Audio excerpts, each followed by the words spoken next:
Most of all, though, moving forward, what I want to emphasise and what I'd like to share with you today are some core principles about how I think we take forward change and address the challenges ahead in policing in Scotland in the future. And these are principles that I certainly believe apply and should apply to every walk of life, but apply with bells on in terms of where we are now with policing in Scotland. Fundamentally, if we get the right people, the right relationships, and the right trust and confidence in place, then I think there are few limits on what can actually be achieved. There's been a lot of criticism, not just of the SPA, but of many aspects of the debate around policing in the recent period.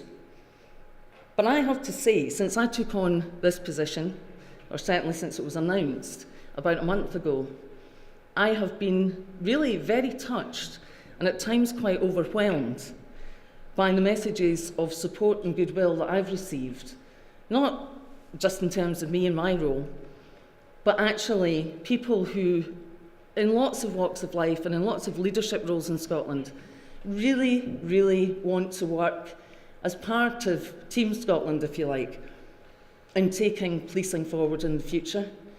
Because we have, I think, a very deep and shared belief in Scotland and an understanding of how important our police service is.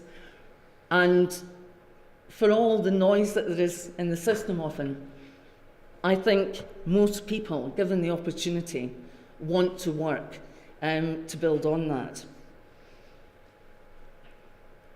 The Cabinet Secretary touched on the issue of scrutiny, and I want to say just a few words about that before ending, because I think he made a very important point. I believe passionately in openness. I think there's much more that we can and we should do to create clarity and transparency in the work of the SPA and in how we work with Police Scotland in helping to shine a light on what they are doing. But with scrutiny comes responsibility for all concerned. I've travelled a journey in Scotland pre and post devolution, and I've seen openness and transparency increase 100-fold or more.